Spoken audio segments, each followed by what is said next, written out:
Ayan. Isang mapagpalang magandang umaga sa ating lahat. Ngayon ay January 8, 2023 at ang oras ay magna 9 a.m. Okay. Una at higit sa lahat ay wala akong sawang aking itinataas, aking pinupuri, dinadakila, nilulwalhati, pinasasalamatan, sinasamba ang pinakadiyos ng kaliwanagan, ang banal na espiritu at ang inang lupa. Maraming salamat sa apat na elemento ng daigdig, ang elemento ng apoy, ng tubig, ng hangin at ng lupa, at sa apat na direksyon na ito from the north, east, west, south. Purihin ang nagsugo at hindi ang mga sinugo. Mabuhay perlas ng silanganan, mabuhay mula sa sikatan ng araw. Okay. Mga mahal kong kapatid, sa umagang ito ay lubos ang aking pasasalamat sa ating pinakadiyos ng kaliwanagan dahil sa dami ng mga challenge ng unang buwan ng taon ng 2024 ay purihin ang nagsugo at hindi ang mga sinugo sapagkat advance niyang ibinibigay sa inyong abang lingkod na ibabahagi ko rin sa bawat isa sa inyo. Mayroon lang akong mensahe doon sa nangyari sa Sarangani. Actually, I'm here in General Santos City, dito sa Mindanao. Mayroon lang akong mensahe doon sa viral video, yung nangyari sa Sarangani tungkol sa maraming isda doon sa dagat. Okay. Mga mahal kong mga kapatid, magsipaganda lagi, sapagkat ayan po ay mga signos na may mga darating na mga dilubyo, So mga minamahal kong mga kapatid, tandaan natin, ang inyong abang lingkod ay nagpapaalala lamang ayon sa ipinagkaloob ng karunungan ng pinakadiyos ng kaliwanagan, hindi upang ang aba ninyong lingkod ay purihin ninyo, palakpakan ninyo, kung hindi, ginagawa ko lang ang abot kong makakaya ayon sa ibinigay sa akin. Sa umagang ito, actually dapat bago ako umalis, bago umalis ang aba ninyong lingkod, mayroong pinapamimensahe dito at ito ay babasahin ko na lamang sapagkat alam ko ng iba ay walang hawak ng magandang balita ng ating pinakadiyos ng kaliwanagan. Ito ay makikita sa 2 Peter chapter 3 verse 1 to ano ba itong verse? Basta tatapusin ko ito hanggang 18. Babasahin ko na lang ito. Kasi ito po ay pinamiminsay at ang pamagat nito ay ang pangakong pagdating ng Panginoon. Ito po talaga ay pinamiminsay, kaya magsipaganda ang lahat. Okay? Sa umagang ito, sinabi dito sa chapter 3 verse 1, mga minamahal, ito ang ikalawang sulat ko sa inyo. Sa dalawang sulat na ito ay sinisikap kong gisingin, gisingin ang malinis ninyong isipan, sa pamamagitan ng pagpapaalala, ng ilang mga bagay. Maliwanag yan, mga kapatid. Sa number 2, alalahanin ninyo ang mga sinasabi noon ng mga banal na propeta at ang utos na ibinigay sa inyo ng Panginoon at tagapagligtas sa pamamagitan ng mga apostol na sinugo. Okay. Number 3, una sa lahat, dapat ninyong malaman na sa mga huling araw ay pagtatawanan kayo ng mga taong namumuhay ayon sa sarili nilang pagnanasa. Makinig mga mahal kong kapatid, Sasabihin nila, nangako siyang darating, hindi ba? Okay? Nasaan na siya? Walang pinagkaiba ito sa mga release at mga accounts. Namatay na ang ating mga ninuno, ngunit wala pa ang pagbabago, buhat ng likain ang mundong ito. Ito ay may kinalaman sa lahat ng mga commodities, kaya mag-ingat.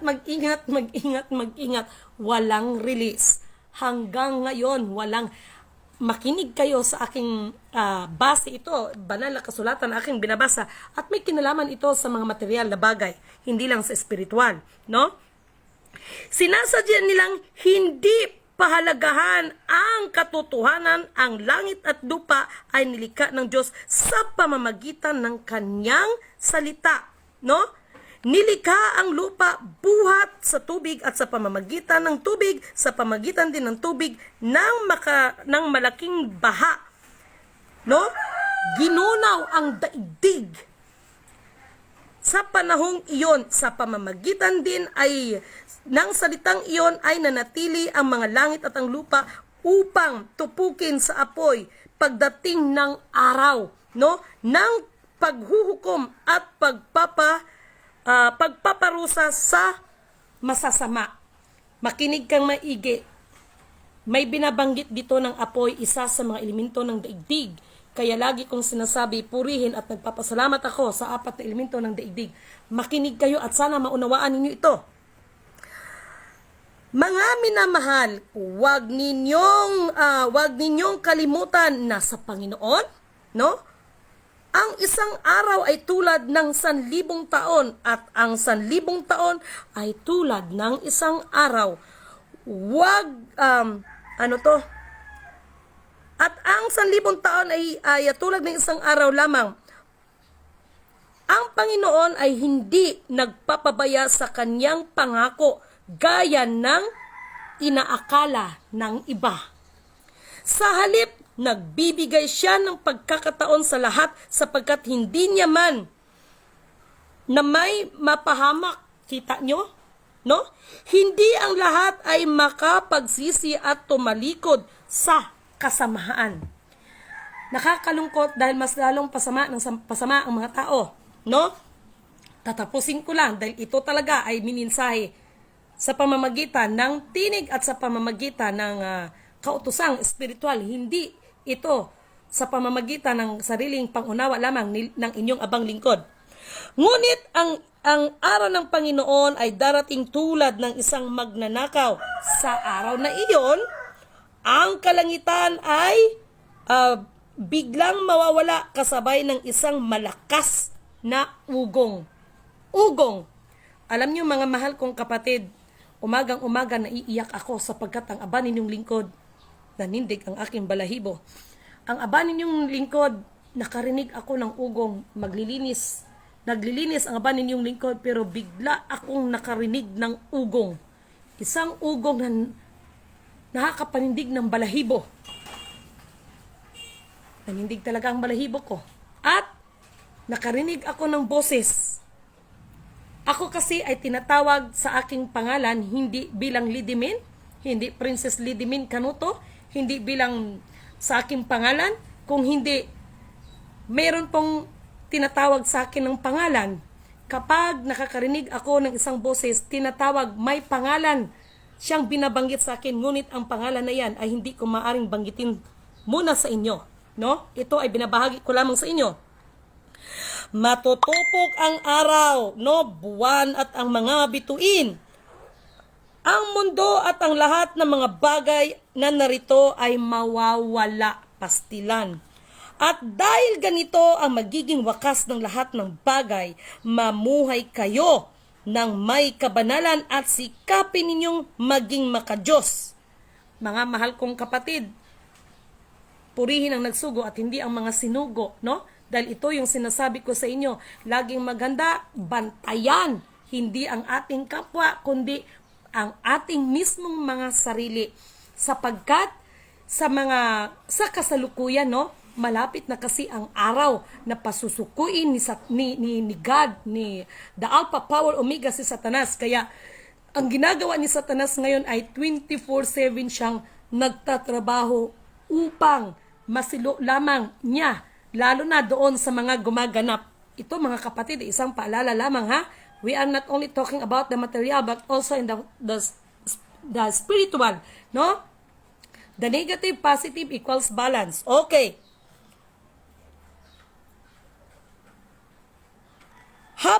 Habang hinihintay ninyo ang araw ng Diyos, magsikap kayong mabuti upang dumating agad ang araw na ang kalangitan ay matutupok at ang mga bagay ay naroon ay matutunay sa matinding init. Matinding init. Kaya yung nandoon nangyari sa Sarangani province, yung maraming isda, magsipaghanda ang lahat, no? At katulad ng sinasabi ko, maging ang aba ninyong lingkod ay pinagsabihan na hayaan mo na yung mga bagay na yan na mangyari upang maganap ang propesiya ay nakapropesiya at lahat ng may tuhod ay luluhod sa pinaka-Diyos ng kaliwanagan. Subalit ayon sa pangako ng Diyos, naghihintay tayo ng bagong langit at bagong lupa sa pagharian ng katwiran. Sa pamamagitan ng katwiran, no? Kaya nga mga minamahal, habang nag-aantay kayo, ito, makinig kayo. Sikapin na kayo'y madatnang namumuhay ng payapa, walang dungis at walang kapintasan. Ano itong walang dungis at walang kapintasan? Ipagpaumanhin ninyo mga mahal kong kapatid, no? Maging ito ay binasa ng aba ninyong lingkod, subalit datapat, no? Sa araw, habang papalapit ang araw ng mga yan, no, kaarawan ng mga araw ay katulad ng sinasabi ko at malinaw naman yan na ang pagparito ng ating Panginoon muli ay hindi kapayapaan ang kanyang dala kundi tabak, no? So malalim na usapan yan, ngunit ito ay aking ipagpatuloy muna. Okay? Sa number 13. Isipin ninyo, kaya nga nagtitimpi ang Panginoon ay upang bigyan kayo ng pagkakataong maligtas. Napakaliwanag yan. Kaya ito yung sinasabi ko, sa mundong ibabaw na ito, sa batas ng tao, kapag ikaw ay hinabla at ikaw ay hukman, kapag nasa MTC, pag matalo ka, pwede kang umapila sa RTC. Pag matalo ka, pwede kang umapila sa Court of Appeals. Pagkatapos yan, Supreme Court. Pero sa batas ng Diyos, pag ikaw ay nahukman, wala nang apila-apila. Kaya sikapin ng bawat isa na manatiling mamuhay na walang dungis at walang kapintasan. Okay. Sinabi dito sa lahat ng sulat niya tungkol sa paksang ito, ganito ang kanyang paalala, no? Makinig. May ilang bahagi sa kanyang mga sulat ay mahirap maunawaan at binibigyan ng maling kahulugan ng mga mangmang at magugulo ang pag-iisip. Ganyan din ang kanilang ginagawa sa ibang kasulatan. Kaya nga't ipinahahamak nila ang kanilang mga sarili. Maraming alam niyo ang tunay na salita ng Panginoon. Sa totoo lang napakatalas nito, no? At sa lahat ng pahayag ngayon, manalangin kayo na maunawaan ninyo ito at bigyan kayo ng kaliwanagan. Maging ang aba ninyong lingkod sa araw na ito, sabi ko nga sa inyo, hindi naman ako nag-aaral ng Bible. Pero, pag ako, kahit anong gagawin ko dyan, pag marinig ko ang tinig na yan, no? At isipin nyo naman, no? Doon sa mga walang sawa talaga sa hindi paggawa ng mabuti, no? Alalahanin ninyo, si Lidimin Canuto ay hindi po banal. Ngunit, subalit datapwat, pag yan ay marinig ko ang tinig na yan, no? Asahan ninyo, kahit anuman ang tingin nyo sa aba ninyong lingkod, hindi ko maaaring pigilan anuman ang dikta ng banal na espiritu upang ibahagi at ang pagpapaalala sa bawat isa sa atin. Purihin ang nagsugo at hindi ang mga sinugo, no? Ngayon, ito'y alam na ninyo, mga kapatid, dapat kayong mag-ingat, no? Upang huwag kayong maligaw ng mga buong walang sinusunod na batas. Ha? Walang sinusunod na batas, no? Kaya sa pamamagitan ng karunungang pangsalibutan at kapangyarihan, no? Wala nang sinusunod ang batas sa sobrang talino, pero pag batas ng Panginoon ang ating susundin, mayroon tayong kababaan ng loob. Kaya lahat ng mga I know that I cannot please everybody, no? Sa lahat ng mga alam ko na sa aking ginagawa ay may natutuwa at hindi natutuwa. At doon sa hindi mga natutuwa sa akin at talagang marami pang sinasabi, ngayon pa lang pinapatawad ko na kayo. Okay? Ngayon pa lang pinapatawad ko kayo at hindi ako nagtanim ng galit sa inyo. bagkos ang aba ninyong lingkod ay nahahabag sa inyo, sapagkat batid ko na sa Kanya ang paghihiganti ng lahat ng inyong ginagawa sa aba ninyong lingkod, ang batang nabuhay para sa inyo mula sa dugong Haring Leon. Okay? Sa halip, patuloy kayong, lumago sa kagandahang loob ng ating Panginoon at tagapagligtas, at sa pagkakilala sa Kanya ang kaluwalhatian ngayon at magpakailanman. Sa Kanya ang kaluwalhatian. Kaya lagi kong sinasabi, purihin ang nagsugo, hindi ang mga sinugo. Ito ay makikita sa 2 Peter o pangalawang Pedro chapter 3 verse 1 to 18. Basahin niyo yan mga kapatid, Napakaliwanag. Kaya sa pagkakataon na ito, na-amaze ako. Kasi ako'y naglilinis pag makarinig yan. Pag makarinig ng tinig yan, sureball yan. Alam ko may ipapagawa sa akin. So far, i-ano ninyo i-search ninyo, yung kanta na Still, maganda yan eh. Ayaw ko lang pasensya na kayo sa boses ko. Sabi ko sa inyo, pag mininsayin yan eh. Hide me now under your wings. Cover me within your mighty hand. When the oceans rise and thunders roar, I will soar with you above the storm. Father, you are king over the flood, and I will be still, know you are God. Ayan, napakaganda ng kanta na yan. Still, when the oceans rise and thunders roar, I will soar with you above the storm. Father, you are king over the flood, and I will be still, know you are God. Ayan. Ito kung bakit ko nabibigkas na aawit ito na ibabahagi sa inyo. That is not my own understanding, mga kapatid. Yung mensahe at ang inawit na pinamimensahe sa inyong lahat, ayan ay dikta po sa akin yan. Still, you are still my king, When the oceans rise and thunders roar, I will soar with you above the storm.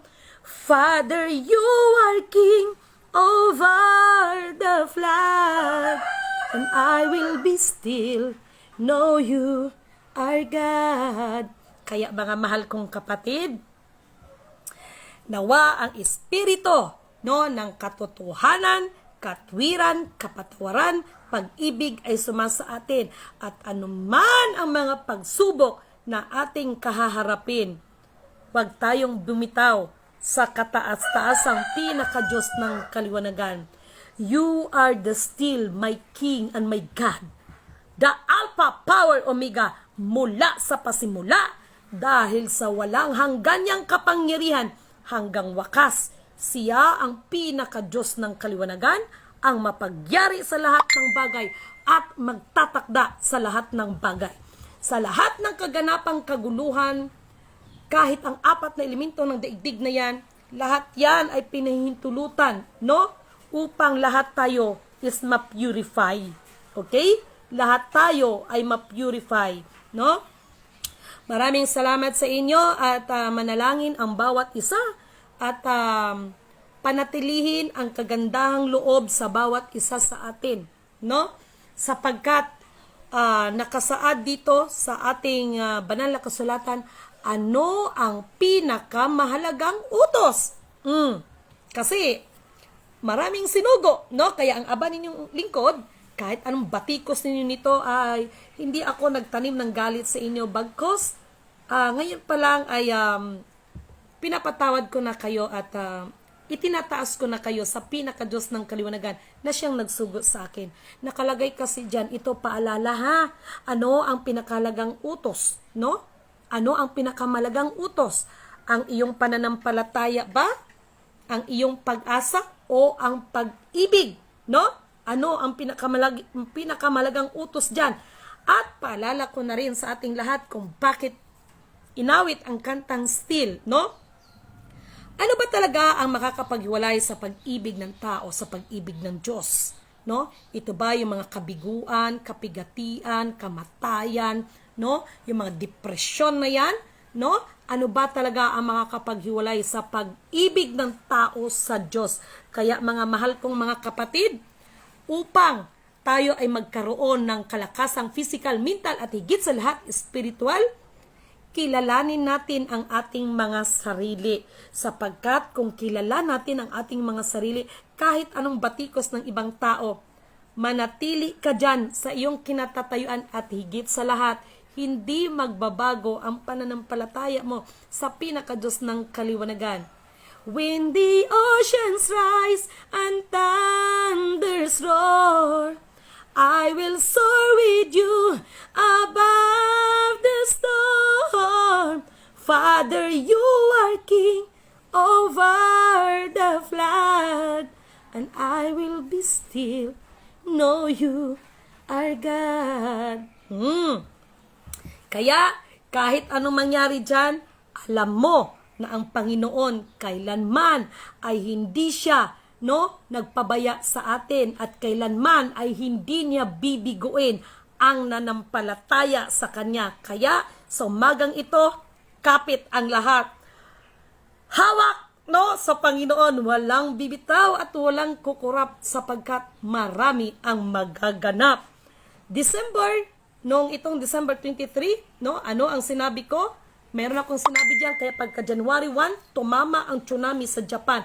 Bagkos lahat yan, ay wag tayong magsasalita, gigabaan ang Japan ba? Kinarma ang Japan kasi ganito, ganyan.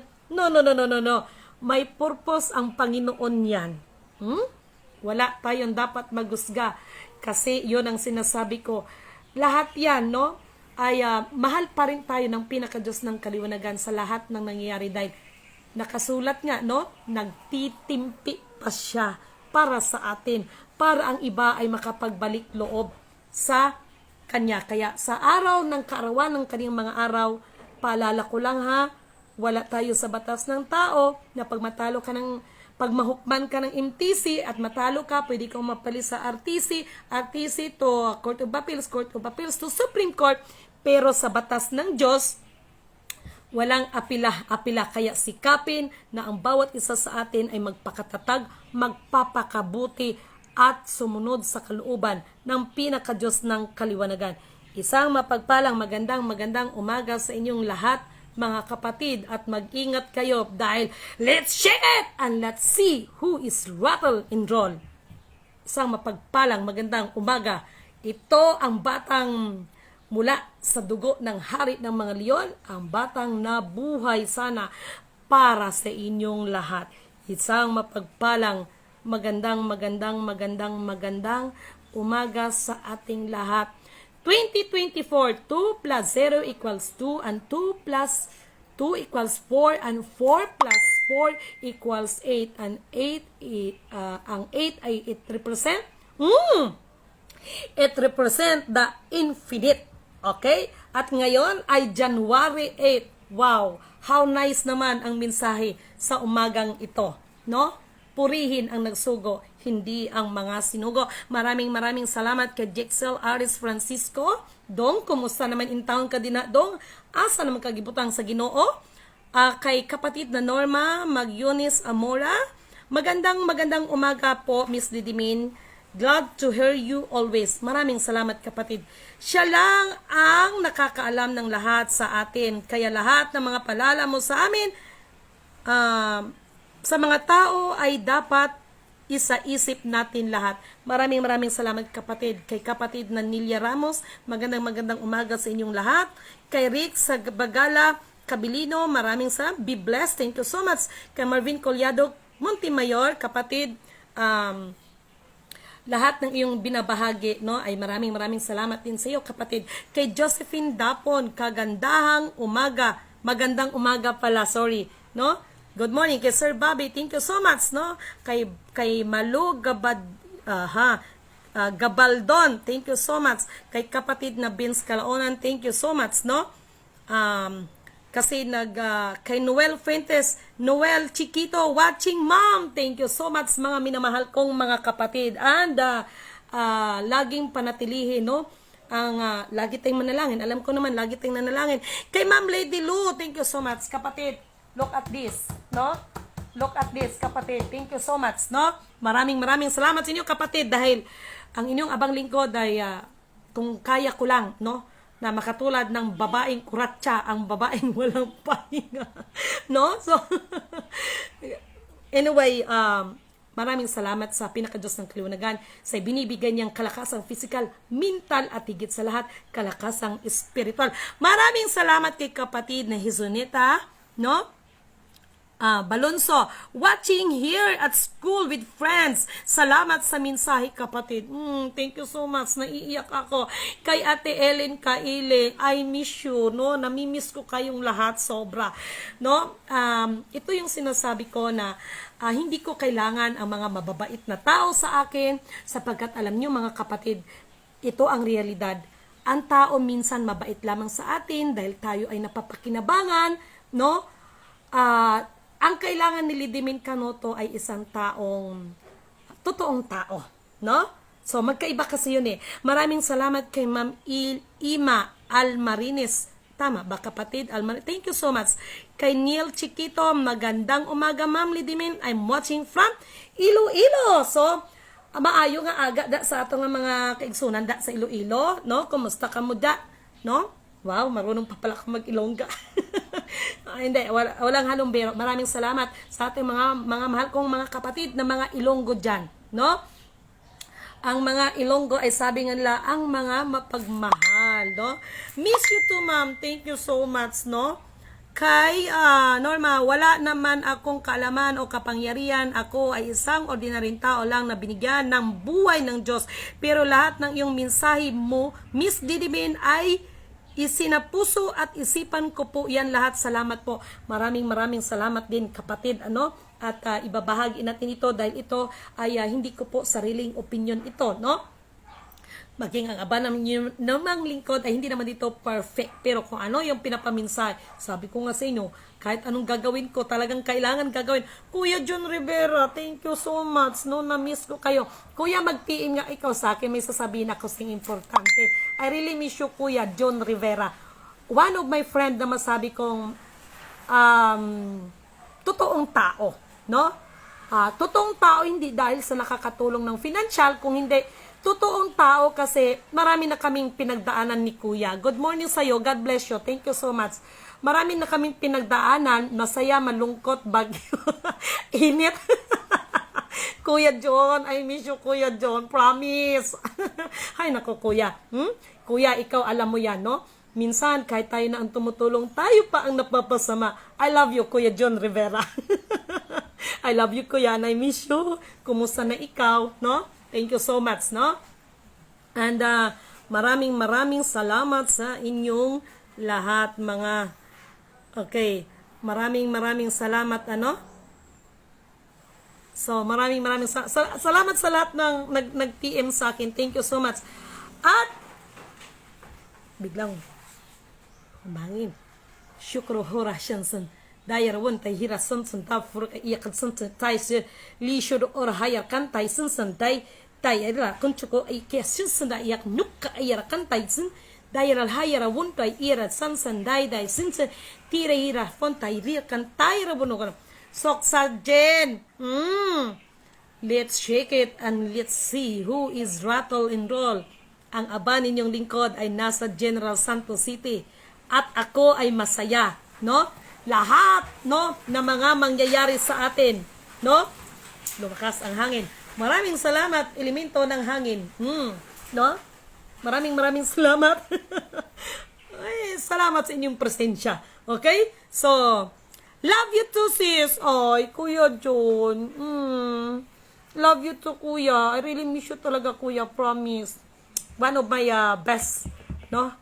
One of my best friend na wala kang marinig, no? Wala kang marinig sa kanya, no? And I wish, kuya, no, na get well soon. Okay? And thank you so much, no, sa lahat.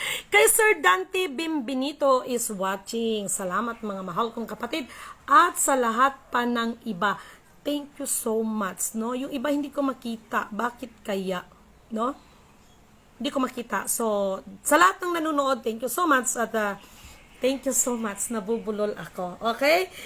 So, katulad ng sinasabi ko, kung may time kayo, kung may oras kayo, pindutin ninyo sa YouTube yung Still, no? By Hillsong yan, no? Ang ganda kasi pakinggan eh.